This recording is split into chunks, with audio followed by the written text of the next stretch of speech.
preparando una agenda, viendo invitados, o sea, es una labor de un ministerio, pues que los hermanos, pues que entre los que conocemos, por mencionar algunos, Carlos, Oscar, Roquel, pues se han echado a hombros y pues aquí estamos, ¿no? Aquí estamos con un tema que en principio me parecía como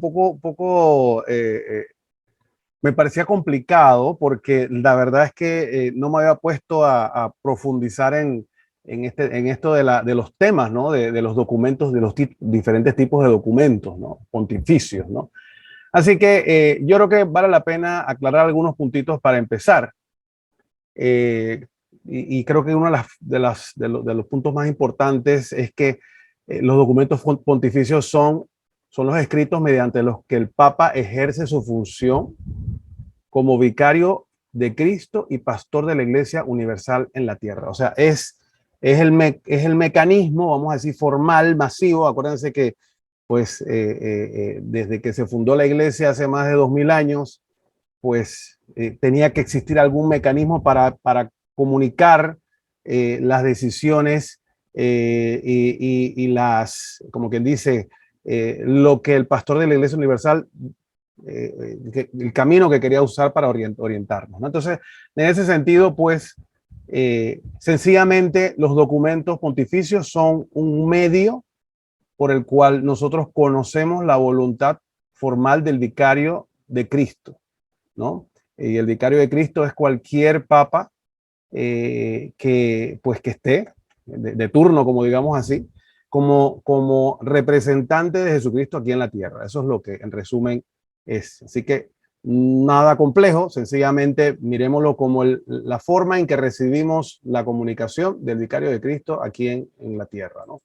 Otro punto importante a mencionar es que no importa cuál sea su denominación, el nombre que tengan, no importa nada de eso. Los documentos, independientemente de la diversidad que haya, expresan de algún modo lo que llamamos los tria munera de Cristo. No sé si alguien ha escuchado ese término, pero ahora lo explico un momentito. Pero al final,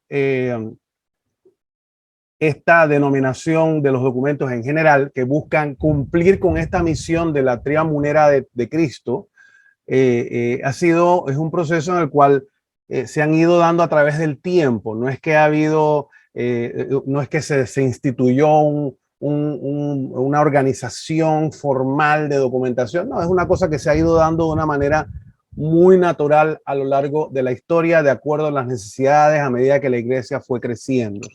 Entonces, ¿qué son los tria munera de Cristo? Pues los tria munera de Cristo sencillamente son los tres ministerios que el vicario de Cristo, como representante de Cristo, tiene que ejercer en la Iglesia Universal, ¿no? Tenemos un micrófono encendido, creo que es Roberto, si lo puede poner en silencio. Entonces, tria munera significa los tres ministerios, que son el ministerio de la profecía o el ministerio profético, el ministerio del reino y el ministerio de fiesta. El profético, como ven aquí, es sencillamente el de la proclamación de la palabra. El del reino es el servicio a los pobres, ¿verdad? Principalmente, y el de fiesta es el de celebración cristiana. Y eso se formalizó en el Concilio Vaticano II, en el documento que se llama Christus Dominus, que también se puede encontrar pues en el internet, en el sitio del Vaticano, ¿no? Entonces,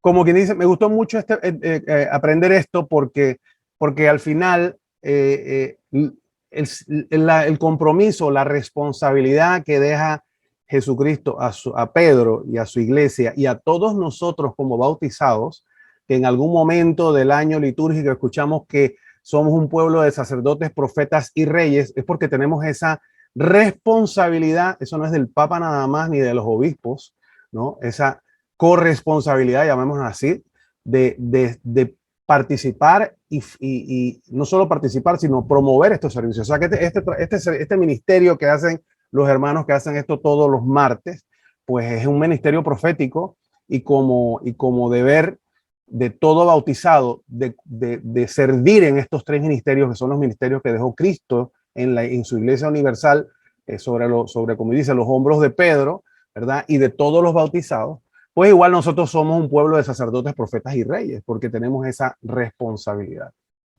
Entonces, para ver qué cosita puedo agregarles aquí. Creo que eso es interesante, ¿no? Hasta aquí creo que estamos bien. Continuamos entonces. Entonces podemos decir que los documentos pontificios son de dos tipos, ¿ok? Son lo que llaman del gobierno de la iglesia o munus real, o de carácter pastoral, que es el munus docente. O sea, si agarramos todos los documentos pontificios, caen en alguna de esas dos categorías. Entonces, los documentos, todos los documentos pontificios son importantes, ¿ok?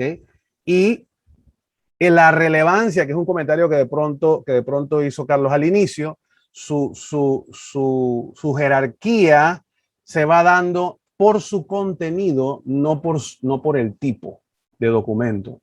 ¿Ok? No es porque es una bula, entonces es que una encíclica es más, no. O sea, es el contenido que trae el documento lo que le hace lo que hace primar sobre otros documentos por lo que lleva adentro, ¿no? Bien, y entonces, ¿qué otra cosita podemos decir? Entonces, entrando en materia, podemos generalizar, organizarlos en 8 tipos de documentos, ¿no? Tenemos las cartas encíclicas, tenemos las epístolas encíclicas, las constituciones apostólicas, las exhortaciones apostólicas, las cartas apostólicas, las bulas, las breves y los motu propio. Esos son los documentos que hasta ahora la iglesia, a través del tiempo, y esto no ocurrió a la vez, repito, esto fue dándose poco a poco, y ahora vamos a explicarlo, ¿no?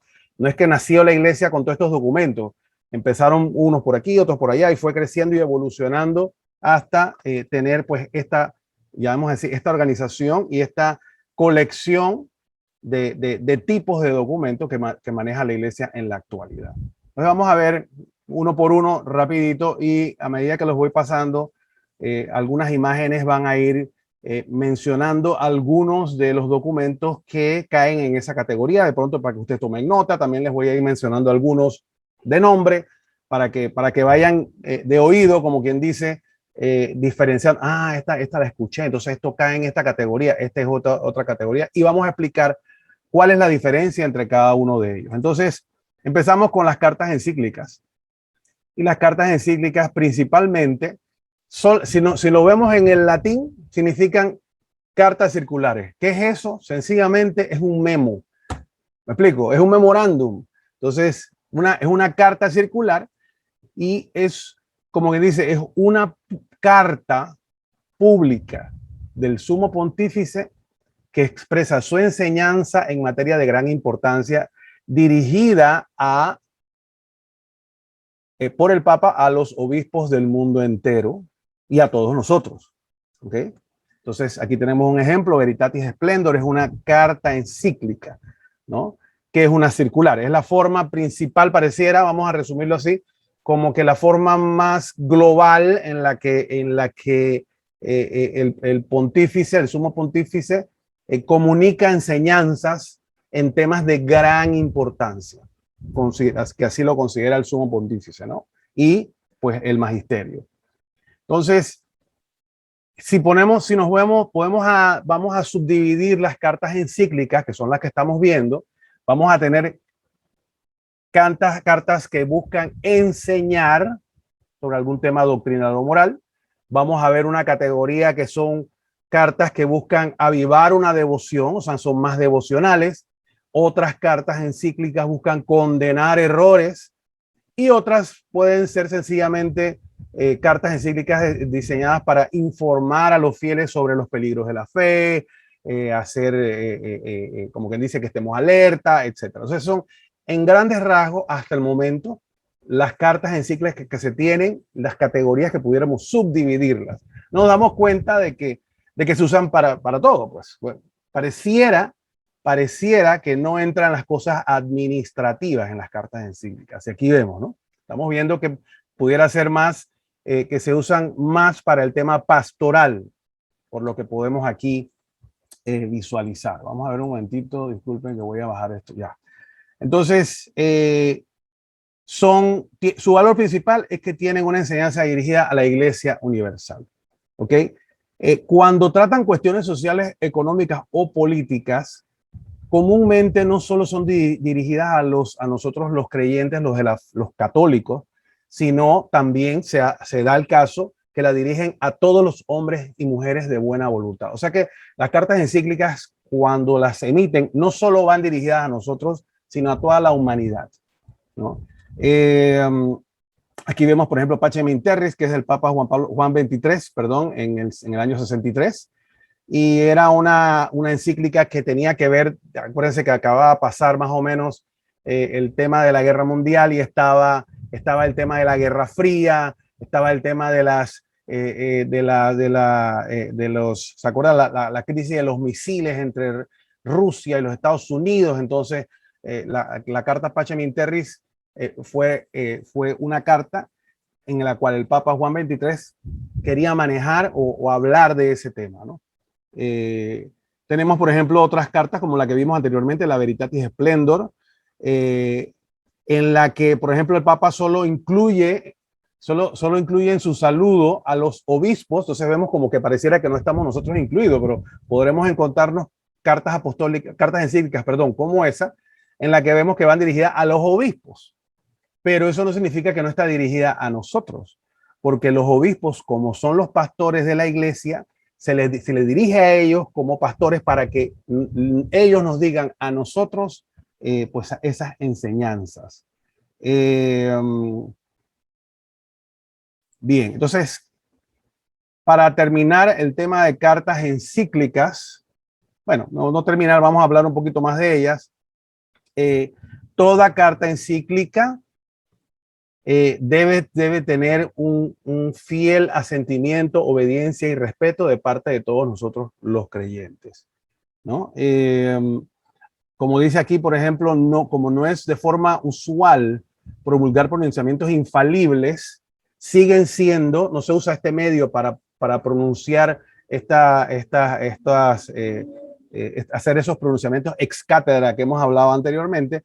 Sin embargo, sí forman parte del magisterio ordinario de la iglesia. O sea que generalmente, bueno, en su gran mayoría, las cartas encíclicas forman parte del magisterio de la iglesia, aunque no son documentos, como quien dice, en el cual el Papa necesariamente se entiende que todo lo que sale de las cartas encíclicas es ex cátedra. Vamos a ponerlo así al revés.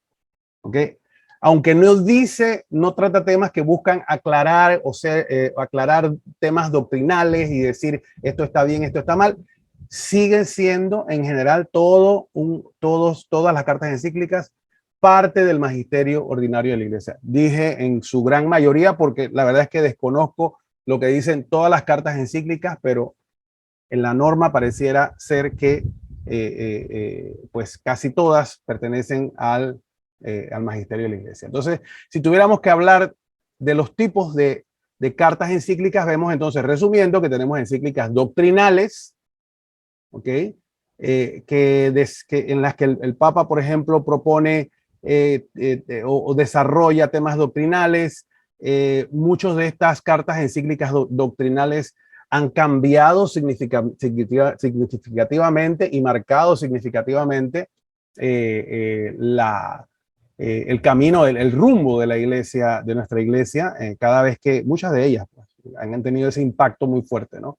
Tenemos entonces también encíclicas exhortativas, que normalmente son, que tratan sobre temas espirituales, o sea, son más como devocionales, ¿no?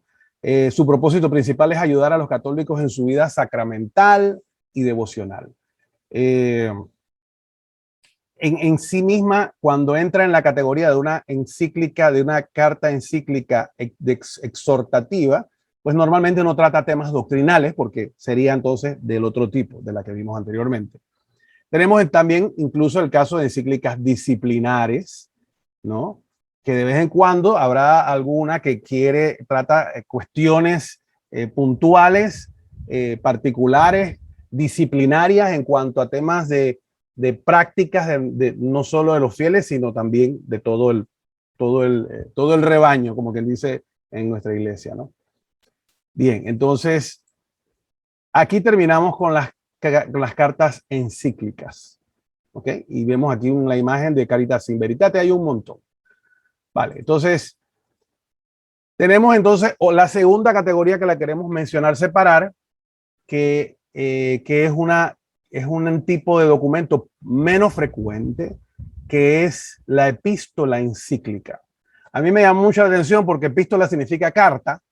No desconozco el detalle de la diferencia entre usar el término epístola o carta, porque, bueno, quizás es un tema no creo que sea un tema de idioma, porque el idioma de la iglesia es latín, pero en este sentido, ¿de qué trata las epístolas? Las epístolas encíclicas son dirigidas a una devoción en particular. Por ejemplo, aquí tenemos un ejemplo de la epístola del Santo Padre Juan Pablo II, Slavorum Apostoli, que trata sobre los santos Cirilo y Metodio, que son los santos eslavos que se han vuelto como los patronos de Europa, de la parte de Europa, creo que oriental, ¿no? La parte donde están los eslavos, que es el área donde están los polacos, los rusos, hacia la parte baja de Rusia, ese es el área. Entonces, esta es una encíclica específica, o sea, una epístola encíclica es específica para un tema devocional o una necesidad especial. Por ejemplo, aquí vemos otro caso, menciona que un año santo especial, de pronto se usa una epístola encíclica para hacer ese tipo de anuncios. Me llamó mucho la atención lo de Cirilo y Metodio, que se usó el documento epístola encíclica porque cae en la categoría de que es algo, es como si trataran formalizaran una devoción o se recalcara o se hiciera referencia sobre la importancia de estos santos en la iglesia oriental, ¿verdad? Bien. Entonces, van dos. Tenemos la tercera categoría, que es la Constitución Apostólica. Entonces, ya la Constitución Apostólica sí es un documento más doctrinal, ¿no? Por ejemplo, aquí estamos viendo una imagen de la Constitución Apostólica Fidei Depositum, en la que el Papa Juan Pablo II proclama la publicación del Catecismo de la Iglesia Católica. Entonces, él lo hizo a través de un documento que se llama Constitución Apostólica, y como dice aquí la imagen, pues es la forma más común en la que el Papa ejerce su autoridad petrina. O sea, aquí sí pudiéramos decir que esto es algo que full doctrinal, full magisterial, ¿no? A través de estas, el Papa promulga leyes también concernientes a nosotros, a los fieles, ¿no? Y muchas veces, pues en su mayoría son asuntos doctrinales, disciplinares, etcétera. Por ejemplo, les menciono otras cartas, otras constituciones apostólicas. Está, por ejemplo, una que se llama Sacra Disciplina, que es del Papa Juan Pablo II, en la promulgación del nuevo decreto de derecho canónico. Juan Pablo II, en el 1983, hace la Constitución Apostólica Sacra Disciplina para promulgar el nuevo Código de Derecho Canónico. Se dan cuenta que son documentos fuertes, grandes, de peso, ¿verdad? Entonces usan este marco documentario, vamos a llamarlo así, de Constitución Apostólica. Tenemos un segundito aquí. También tenemos, por ejemplo, bueno, ya mencioné Fidei Depositum. Vamos a ver qué otra cosa que me tiene loco el muñequito de la... Aquí, ya. Bien, entonces vamos con creo que voy por la cuarta. Y tenemos ahora las exhortaciones apostólicas. ¿Qué es una exhortación apostólica? Normalmente, después de un sínodo de los obispos, cualquiera que sea el tema que sea tratado, pues el Papa emite una exhortación apostólica promulgando, como quien dice, lo que se concluyó del sínodo y las recomendaciones y las enseñanzas que nos recomienda el Santo Padre y todo el magisterio, ¿verdad? Después de ese sínodo. O sea que son parte también del magisterio de la Iglesia. Aquí vemos, por ejemplo, una imagen de Evangelii Nunciandi, que fue en el 75, en donde el Papa Pablo VI hablaba sobre la evangelización del mundo moderno, ¿no? Y tenemos también otra que se llama Catequesis Tredende, en el cual Juan Pablo II habla sobre las catequesis, ¿no?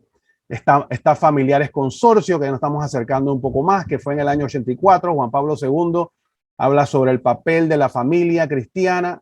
Tenemos también Reconciliatio e Penitencia, en el 84 también, Juan Pablo II, sobre la reconciliación y la penitencia en la misión de la Iglesia.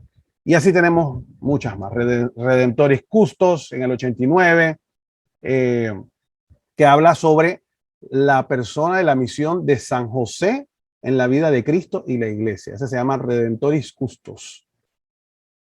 Bien, entonces tenemos las exhortaciones apostólicas. Espero que no nos estemos confundiendo. Exhortación apostólica termina un sínodo o alguna reunión importante de obispos. Entonces se hace esta exhortación que busca transmitir las conclusiones y las enseñanzas de estas reuniones importantes de la Iglesia.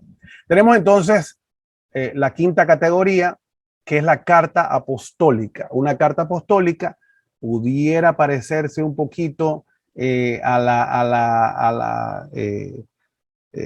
la que vimos anteriormente, que se llama epístola encíclica, ¿no? ¿Por qué digo yo que se parece un poco? Porque la carta apostólica está dirigido a grupos específicos de personas. Y también forman parte del magisterio. Por ejemplo, aquí tenemos Mulieris Dignitatem, que es del Papa Juan Pablo II, en la cual pues se dirige a las mujeres del mundo, ¿no? Tenemos cartas apostólicas de Juan Pablo II en el 85 dirigido a los jóvenes del mundo. Cartas apostólicas a las familias. Cartas apostólicas, por ejemplo, sobre la preparación del jubileo del año 2000. Esa se llama Carta Apostólica Tercio Millenia Adveniente. Es una carta que nos preparaba a todos. ¿Quién era? Ahora el grupo específico éramos, de alguna manera éramos todos, ¿no? Pero está relacionado con el jubileo del año 2000. Y así pues vemos que cuando sale una carta apostólica es porque va dirigido a un grupo específico de personas. Continuamos entonces con la bula, que esa es yo creo que la que a todos le gusta por su nombre, se oye como misterioso, ¿ok? Entonces, de hecho, yo diría que es el documento más antiguo que existe dentro de la Iglesia como un documento del ministerio petrino, vamos a ponerlo así, ¿no? Y desde el siglo VI en adelante, la Cancillería papal decidió usar un sello, o sea, oficializar el documento, y ese sello de plomo, y aquí ven una imagen de ese sello, realmente este no es el sello, este es el resultado del sello aplicado sobre plomo. Entonces, ¿qué pasaba? Se hacía un sello de plomo que se colgaba al mismo documento, como diciendo, este documento es el documento, es una forma como que dice, validar o hacer legal o hacer verificar de que este documento es del Papa, ¿no? En este caso de la bula, ¿no? Como dice aquí la imagen, dice inicialmente era un plato redondo que se aplicaba a sellos metálicos. Entonces, ¿qué pasa? Se enfriaba el plomo, entonces lo que salía resultante se ponía en una tirita como si fuera un collar y se colgaba al documento. Ya alrededor del siglo XIII empieza la bula, la bula va evolucionando y deja de usarse plomo y se comienza a usar cera con el mismo sello. Entonces ya lo que cuelga no es de metal, sino es de cera, o podría estar incluso pegada al mismo documento, como ya nos suena un poquito más familiar, ¿no? Entonces, Creo que una de las cosas que hace común a la bula es que casi todas dicen, el Papa usa el título de Episcopus Servus Servorum Dei, el siervo de los siervos de Dios. Entonces, eso es lo que la hace más, como que es un criterio para darse cuenta, pues que entra, uno nada más sin conocer mucho, si dice el siervo de los siervos de Dios, eso es una bula. Y si tiene el checherito colgando, como decimos aquí, ¿no? Ahora, eso no es algo que inventó la iglesia. De hecho, eso es una herencia que tenemos de los romanos, ¿no? Por ejemplo, la bula, que volvemos al punto, no es el documento, sino es la medalla. Esa era la bula. La bula se usaba por los romanos como una medalla usada por los niños libres, ¿no? Incluso las familias también llevaban bulas de oro. O sea, era un collar, lo usaban como un collar encima, ¿verdad? Y eso de alguna manera como que era tu cédula de identidad, o en el sentido de quién eres, o sea, de qué nivel tú tienes, pues, cuál es tu nivel jerárquico o tu estado, que en este caso sería, tú eres un niño libre, tú llevas se le pone una bula. Y en ese tiempo, pues obviamente eran o de cuero o de plomo. Aquí vemos un ejemplo de la bula y vemos que en el caso de nuestra iglesia, que también usaba las bulas igual que todo el mundo, pues me imagino que a medida que el Imperio Romano, después que el Imperio Romano cayó, pues se perdieron esas prácticas a nivel de los romanos. Entonces, pero la iglesia siguió con la práctica y por eso de pronto tenemos esa referencia de que la bula parece ser algo exclusivo de la iglesia y no lo es.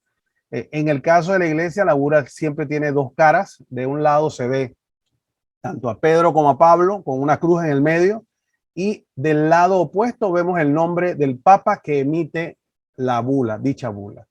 ¿Okay? Entonces, ese es el tema sobre las bulas. Déjame decir algo interesante que creo que se me pasó por aquí. Vamos a ver una cosita. Sí.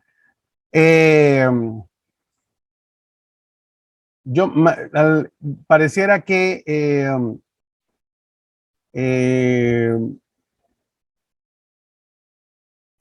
las bulas continuaron siendo utilizadas en ciertos momentos posteriormente, porque ¿qué pasa?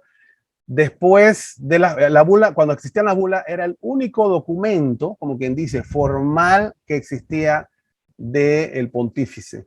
Entonces, a medida que va avanzando, principalmente por Eugenio IV, ahora vamos a hablar un poquito del Papa Eugenio IV, que más o menos la Edad Media, un poquito después de este siglo, que estamos aquí como el año en que no se comenzó a dejar de usar, sino se comenzó a diversificar la cantidad, los documentos pontificios, comenzaron a haber diferentes tipos de documentos. Podemos decir que, por ejemplo, el caso del Papa Julio II, ¿no? Fue el que primero otorgó una dispensa al rey Enrique VIII de Inglaterra a través de una bula para casarse con Catalina de Aragón, y luego le otorgó una bula, ¿no? Entonces, eso fue un ejemplo de cómo usaban las bulas. Era un documento que se usaba para todo, ¿no? Una colección de bulas se llama Bularium, y algunos documentos papales reciben el nombre de bula de forma equivocada, ¿no? Por ejemplo, la Constitución Apostólica Munificentissimus Deus, promulgada por el Papa Pío XII, cuando definió el dogma de la Asunción de la Santísima Virgen de los Cielos. Ese documento se le llama bula y no es una bula, sería una constitución apostólica en tal caso. Me explico, pero le dicen bula, no sé, pues que queda en el tema popular de que la gente pues no conoce la documentación, en ese tiempo no se conocía tanto, y la dijeron como si fuera una bula, pero no es una bula, era una constitución apostólica. Pero vamos a analizar un poquito ahora también algunos detallitos adicionales para ver qué más se me queda. Ya, básicamente aquí. Y el penúltimo documento que tenemos es el breve apostólico. El breve apostólico se da, y aquí vemos ya con Eugenio IV, que comienza a decir, mira, la bula no podemos usarla para todo, ¿no?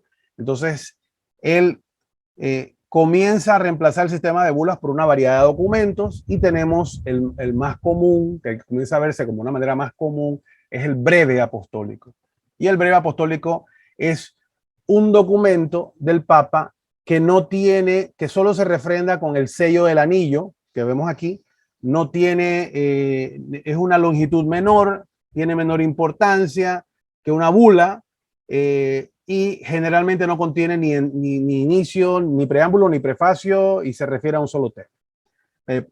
Aquí ponemos un ejemplo, aquí dice que el Papa Pablo VI anunció mediante un breve la clausura del Concilio Vaticano II en el 65. Entonces fue un documento rápido, el breve es un documento rápido que no tiene tanta formalidad, en el cual se procede de manera, vamos a decir, la burocracia es más corta y se toman acciones más sencillas, más rápidas, sin menos formalidad desde la sede apostólica, ¿no? Así que en esencia, probablemente se deriva de la palabra expedio brevis, que es decir, que el propósito principal de la breve es la rapidez de confeccionar este documento. Una bula tomaría más tiempo, una carta encíclica tomaría mucho más tiempo. Un ejemplo interesante también es que en el año, vamos a ver, nos quitamos, sí, bueno, ya mencioné esto. A ver, ¿qué se me queda? Interesante también, Pío X, en la Constitución Apostólica Sapienza y Concilio, estableció en la curia como uno de los oficios de la curia la Secretaría de Breves. O sea que es como quien dice, desde Pío X hay una secretaría que solo se encarga de la redacción de breves o sea que cada vez que el Papa quiere escribir algo en un documento en formato de breve, él llama a la curia, le mandan su secretaría, eso es pim pum pum, una cosa así rápida, y se emite el documento. Ese es el uso más informal, digo yo, un poquito más informal, no deja de ser formal, quiero decir, en la jerarquía de todo es el más rápido, etcétera, ¿no? Y por último tenemos el motu propio, que ese también quizás lo hemos escuchado mucho y se me ha quedado un poco la inquietud. Pareciera que, bueno, yo pienso que todo es así, ¿no? Pareciera que cada papa tiene como que su preferencia, hacer las cosas de una manera u otra. Yo siento que el Papa Francisco usa mucho el motu propio, me parece. Y el motu propio es un documento que se llama así porque contiene esas palabras. Dice motu propio et certa ciencia. ¿Qué significa? Que dichos documentos son escritos por la iniciativa personal del Santo Padre y con su propia autoridad. O sea que cuando hay un motu propio es por su propia cuenta, él se sentó, llegó a una conclusión, quiso escribir de algo, ¿verdad? Que le preocupaba, que le interesaba, que supiéramos. Entonces usa ese mecanismo que se dan cuenta no tiene un proceso burocrático interno, magisterial, vamos a llamarle así, no tienen los obispos, no requiere consultas me explico, es sencillamente por su propia iniciativa que el Papa ha decidido escribir eso. A pesar de ese formato, generalmente este documento se considera también parte del magisterio de la Iglesia. ¿Okay? Así que, ¿qué puedo agregarles aquí? Déjenme revisar si se me queda algo. Sí, efectivamente, estas palabras significan que las provisiones del rescrito fueron decididas por el Papa personalmente, es decir, sin el consejo de los cardenales u otros, sino por razones que él mismo consideró suficientes. Ese es un motu propio, ¿no? Generalmente tiene forma de decreto y en su estilo se asemeja a una breve, ¿no? Se parece un poco a una breve porque de alguna manera no tiene la formalidad, entre comillas, de cualquier otro de los documentos que hemos mencionado, pero sí tiene una importancia, una relevancia, llamémoslo así, legal y doctrinal, porque sencillamente el Papa lo firma personalmente y pues usualmente puede establecer una ley, una regulación, etcétera, ¿no? Entonces, el primer motu propio fue emitido por el Papa Inocencio VIII en 1484. Y este caso es interesante. Y la razón por qué fue interesante, ¿no? siempre fue, lo que pasa es que eso fue antes de la Revolución Francesa, y lo que pasaba en Francia era que había un movimiento galicano. Yo en una presentación anterior hablé de esto, que era un movimiento en el que llamémoslo así, los obispos de Francia llegaron a la conclusión, y así actuaban, claro, como quien dice, motivados o impulsados por los reyes franceses, que creían mucho en el tema de que ellos son la mano de Dios en la tierra. Eso era lo que pasaba y lo que nos fue llevando un poquito a la Revolución Francesa. Entonces, ellos en Francia, el clero en Francia, quería independizarse de la Santa Sede. O sea, ellos no querían ser regulados por la Santa Sede porque ellos eran regulados por el rey de Francia. Entonces, el Papa Inocencio VIII, pues ya se dan cuenta, ¿no? Emite el primer motu propio que tenemos en la historia, precisamente manifestando la transgresión de esas libertades galicanas que implicaban que un soberano pontífice no tenía autoridad sobre Francia, sino era el rey. Entonces es interesante de dónde surge el motu propio, ¿no? Otra cosita interesante así. Vemos también cartas apostólicas en forma de motu propio, pero sigue siendo carta apostólica. ¿Qué quiere decir en forma de motu propio? Que es como una carta del Papa solo, pero es una carta apostólica. Por ejemplo, en 1998, el Papa Juan Pablo II emite el motu propio Ad Tuendam Fidem, en el cual introduce normas en el Código de Derecho Canónico y Código de Cánones de las Iglesias Orientales. O sea que él, Papa Juan Pablo II, se despertó un día, dice: tú sabes qué, esto está pasando, yo voy a escribir un motu propio, pero se maneja como carta apostólica por su contenido, ¿no? Que indica cambios en las normas del Código de Derecho Canónico. ¿Qué ocurre en el motu propio? Él tomó esa decisión como sumo pontífice sin la consulta de los cardenales, ¿no? Entonces eso se considera magisterio, parte del magisterio de la Iglesia, ¿no? Otro motu propio interesante es el motu propio del Papa Pío X, en el cual instituye la música eclesiástica. O sea, instituye lo que llama la música sacra en la iglesia. Eso fue Pío X, el 22 de noviembre de 1903, y lo hizo a través también de un motu propio. Así que bueno, estos son todos los documentos. Espero haber sido amplio, claro, dentro de las limitaciones personales también. Sí quisiera, antes de terminar, agregar un tema adicional, porque creo que lo escuchamos mucho también y me pareció oportuno hablar de los discursos ad limina o las visitas ad limina, que acá rato lo estamos viendo porque siempre hay visitas ad limina. Entonces podemos de pronto confundirnos, entender, o sea, no sé qué es eso, será un documento, qué será esto. Entonces me pareció oportuno ampliar un poquito esto de las visitas ad limina. Y la visita ad limina es sencillamente, es una norma que tienen que cumplir, es una regla que tienen que cumplir los obispos cada 5 años. Y son básicamente 3 cosas. Tienen que ir al Vaticano a venerar los sepulcros de los santos apóstoles Pedro y Pablo. Cada 5 años, eso es ley. Los obispos tienen que ir en esa, llamemos en esa peregrinación. Van a ser recibidos por el Papa, segundo, y tercero, van a presentar una relación quinquenal, ¿ok? De cómo va la cosa en su diócesis, ¿no? En su área geográfica donde están ellos pues operando.